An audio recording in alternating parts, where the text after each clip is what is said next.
अस्सलाम वालेकुम दोस्तों, कैसे हैं आप? ठीक-ठाक हैं? उम्मीद है खैरियत से होंगे। मैं डॉक्टर अरशद अवान अपनी रेडियोलॉजी और अल्ट्रासाउंड टीचिंग वीडियो के साथ आपकी खिदमत में हाज़िर हूँ। क्लिनिकल सेटिंग में जॉइंट इफ्यूजन बहुत कॉमन कॉमन प्रेजेंटेशन है और जब आप अल्ट्रासाउंड कर रहे हों, तो ये बेसलाइन मॉडलिटी है, इसमें आपको जॉइंट इफ्यूजन नज़र आ जाता है।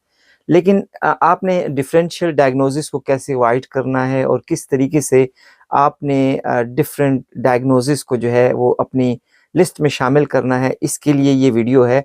और मुख्तलिफ डिफरेंशियल डायग्नोसिस पे मैंने पूरी डिटेल के साथ बात की है कि आया वो इन्फेक्शंस हैं या वो कॉम्प्लेक्स इफ्यूजन है या वो जो है सिंपल इफ्यूजन है या वो सेकेंडरी टू सर्टेन एबनॉर्मेलिटीज़ हैं या कोई डिपोजिशन एबनॉर्मेलिटी है। तमाम की तमाम इस वीडियो में मैंने शामिल किए हुई है और आपको इसमें एक अल्ट्रासाउंड की वीडियो भी दिखाई जाएगी और बाकी जो डिफरेंशियल डायग्नोसिस हैं वो इलस्ट्रेट किए गए हैं ताकि आपको आसानी हो समझने के लिए। तो आइए ये डिफरेंशियल डायग्नोसिस जो कि जॉइंट इफ्यूजन से स्पेशली नी जॉइंट इफ्यूजन से रिलेटेड है वो देखते हैं।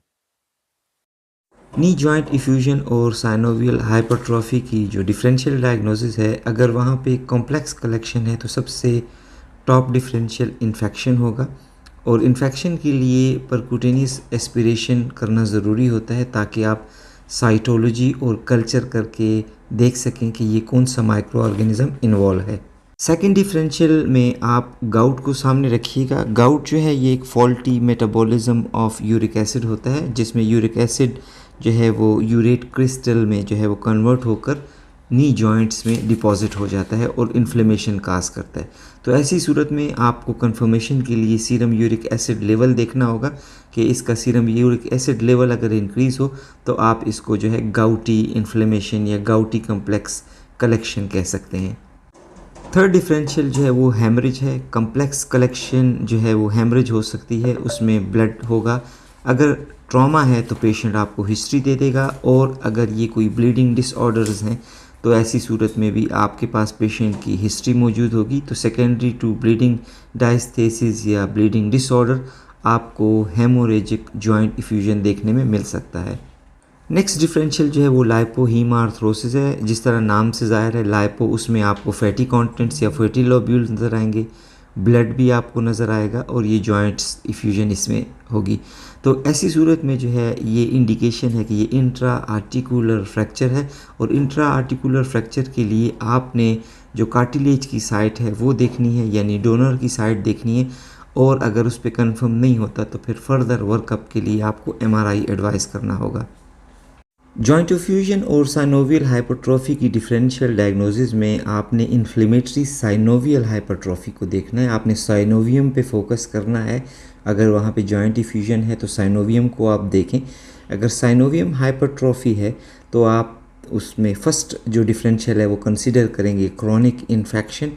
लॉन्ग लास्टिंग इन्फेक्शन जो है वो साइनोवियल हाइपरट्रॉफी काज करते हैं। उसके साथ साथ आप रोमेटॉइड आर्थराइटिस को जो है आप अपनी डिफरेंशियल में इंक्लूड करेंगे और उसकी इन्वेस्टिगेशन से कंफर्म करेंगे कि क्या वो रोमेटॉइड आर्थराइटिस का पेशेंट है या नहीं। उसके साथ साथ सीरो नेगेटिव आर्थराइटिस को भी आपने फोकस करना है कि वो सीरो नेगेटिव आर्थराइटिस का पेशेंट तो नहीं है। जैसा कि आपने देखना है कि क्या एंकाइलोजिंग स्पॉन्डिलाइटिस का पेशेंट है या सोरेटिक आर्थराइटिस है या रिएक्टिव आर्थराइटिस है या एंटीरोपैथिक आर्थराइटिस है। ये तमाम जो हैं वो सीरो नेगेटिव आर्थराइटिस की फॉर्म हैं, इसको भी आपने कंसिड्रेशन में रखना है। नेक्स्ट डिफरेंशियल में आपने क्रिस्टल डिपोजिशन को जो है वो कंसिडर करना है। उसमें आपको लो लेवल इकोज जो है ज़रूर नज़र आएंगे और ये ज़्यादातर जो है वो कैल्शियम पायरोफॉस्फेट डिपोजिशन या CPPD में जो है ये देखने में ज़्यादा मिलते हैं। और particle disease for arthroplasty wear में भी आपको जो है साइनोवियल हाइपरट्रॉफी देखने में मिलेगी। इन्फ्लेमेटरी साइनोवियल हाइपरट्रॉफी में जो आपको अल्ट्रासाउंड फाइंडिंग्स मिलेंगी तो आपने फोकस करना है वहाँ पर कॉर्टिकल इरोजन्स आपको देखने में मिलेंगी। कॉर्टिकल इरेगुलरिटी आप जो है देखेंगे। कॉर्टिकल डिसकंटिन्यूटी आपको वहाँ पर कुछ डिसकंटिन्यूएशन नज़र आएगी। अगर आप डॉपलर फ्लो डाल के देखें तो आपको वहाँ पर इंक्रीज वेस्कुलरिटी भी नज़र आएगी और फ्लूइड के अंदर आपको लो लेवल इकोज नज़र आएंगे। तो ये चार फैक्टर्स जो हैं वो बहुत इंपॉर्टेंट है कि इसकी बेसिस पे आप साइनोवियल हाइपरट्रॉफी को लेबल करेंगे। साइनोवियल हाइपरट्रोफी की डिफरेंशियल में आपने साइनोवियल प्रोलिफरेटिव डिसऑर्डर को भी इंक्लूड करना है, जिसमें सबसे top most pigmented nodular synovitis है। ये लोकली एग्रेसिव ट्यूमर होता है जिसमें के साइनोवियल टिश्यूज़ जो है वो या साइनोवियम की जो लाइनिंग है वो ओवर ग्रोथ उसकी हो जाती है, प्रोलिफरेट हो जाते हैं, इसीलिए इसको प्रोलिफरेटिव डिसऑर्डर कहते हैं। तो ये आपका फर्स्ट डिफरेंशियल होगा जिसको हम पिगमेंटेड विलोनोड्यूलर साइनोवाइटिस कहते हैं। इन्फेक्शन भी जो है वो साइनोवियल प्रोलिफरेशन का एक सोर्स है, जो कि प्रीवियस स्लाइड्स में डिस्कस हो चुका है, और आप परक्यूटेनियस एस्पिरेशन करेंगे ताकि आप उसकी जो इन्वॉल्व एजेंट है, इन्वॉल्व ऑर्गेनिज्म है, उसको आप डिटेक्ट कर सकें। लाइपोमा आर्बोरेसेंस आपकी डिफरेंशियल में शामिल होना चाहिए अगर आपको फ्लूइड के अंदर जो है फैटी डिपोजिशन नज़र आ रही हो और फैटी टिश्यूज़ नज़र आ रहे हों।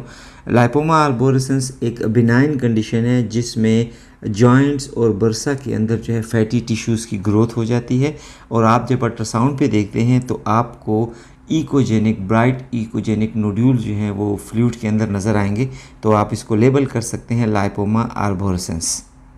और साइनोवियल कॉन्ड्रोमेटोसिस जो है एक ट्यूमर है, बिनाइन ट्यूमर है, जॉइंट्स के अंदर देखने में मिलता है, और इसकी प्रेजेंटेशन आपको ट्यूमर की तरह ही नज़र आएगी, एलोंग द साइनोवियम नज़र आएगी, और सोनोवियल जो है वो प्रोलिफरेट हुआ होगा। तो ये कंसिड्रेशन में भी रखना होता है कि ये साइनोवियल कॉन्ड्रोमेटोसिस ना हो, तो फर्दर इमेजिंग के लिए MR आपने एडवाइस करना होगा।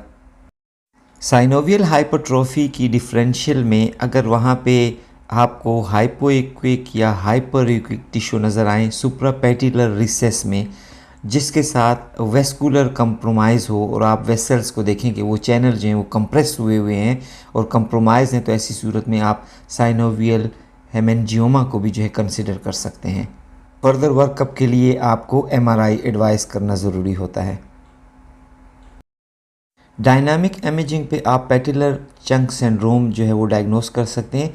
ये खसूसी तौर पर अगर टोटल नी रिप्लेसमेंट हुई हो तो एबनॉर्मल साइनोवियल हाइपरट्रॉफी की वजह से पेटिलर चंक सिंड्रोम हो जाता है, और ये स्नैपिंग जो है साइनोवियल हाइपरट्रॉफी की वजह से स्नैपिंग जो है होती है, और आप इसको डायनामिक प्रोसीजर के ज़रिए नी को मूवमेंट देने के बाद जो है इसे डिटेक्ट कर सकते हैं, और इसे पेटिलर चंक सिंड्रोम कहते हैं। डिफरेंशियल डायग्नोसिस देते हुए सबसे पहले अगर आपको जॉइंट फ्लूइड में intra articular bodies, floating bodies नज़र आ रही हों, ज़्यादातर ये बेकर सिस्ट में होती हैं या आपको सुप्रापेटिलर रिसेस में भी नज़र आएंगी। अगर ये हाइपोइक्विक हों तो इसका ओरिजिन जो है वो कार्टिलेजिनस होता है, और अगर वो इकोजेनिक हों तो या तो ये कैल्सिफाइड हो चुकी होंगी या इनका ओरिजिन ऑसिफिक या बोनी होगा, और ये आपको डायनामिक इमेजिंग पे मोबाइल जो है वो नज़र आ गई। अगर ये आपको आइडेंटिफाई हो जाए तो आप जो है वो हाईलाइन कार्टिलेज को असेस करें, उसे गौर से देखें और वहाँ पे चेक करें कि कौन सी जगह से ये डिटैच हुई हैं, और डिटैच होने के बाद ये फ्लूइड में आई हैं और सुप्रापेटिलर कंपार्टमेंट में आपको फ्लोटिंग या फिक्स पोजीशन में जो है वो नज़र आ रही हैं। अल्ट्रासाउंड इमेजिंग पे आपको सुप्रापेटिलर इफ्यूजन नज़र आ रही है, सुप्रा क्वाड्रिसेप टेंडन आपको नज़र आ रहा है। आप देखें ये इंसर्शन पॉइंट है, और अगर आप मायोटेंडिनियस जंक्शन देते हैं तो फर्दर आगे आपको नज़र आएगा। इस इफ्यूजन के अंदर आपको ब्राइट इकोजेनेसिटी नज़र आ रही है, जो शो करती है कि ये कुछ फैटी डिपोजिशन है, तो पॉसिबिलिटी ऑफ लाइपोमा आर्बोरेसेंस भी नज़र आएगा। मायोटेंडिनियस जंक्शन जो है वो बिल्कुल क्लियर है, और इंसर्शन पे आपको लो लेवल इकोस भी नज़र आ रहे हैं और सेप्टेशन भी नज़र आ रहे हैं, तो आपकी डिफरेंशियल में इन्फेक्शन भी जो है वो इंक्लूड किया जा सकता है। अगर आप गौर करें तो आप इसकी लेटरल कंपार्टमेंट को देखेंगे तो इफ्यूजन जो है वो माइग्रेट कर रही है लेटरल कंपार्टमेंट की साइड पर, और आप इसकी साइनोवियल हाइपरट्रॉफी के लिए भी आपने इसको सराउंडिंग एरिया पे देखना है कि कोई हाइपरट्रॉफी तो नहीं। ये पेटिलर टेंडन है, ये अगेन मैं दिखा रहा हूँ आपको, सुप्रापेटिलर रिसेस है, इसके अंदर जो है आपको जो इकोजेनिक एरिया नज़र आ रहे हैं ये रिफ्लेक्ट करते हैं कि ये यहाँ पे कोई फैटी डिपोजिशन है। तो ये एक कॉम्प्लेक्स जॉइंट इफ्यूजन है सुप्रापेटिलर रिसेस की।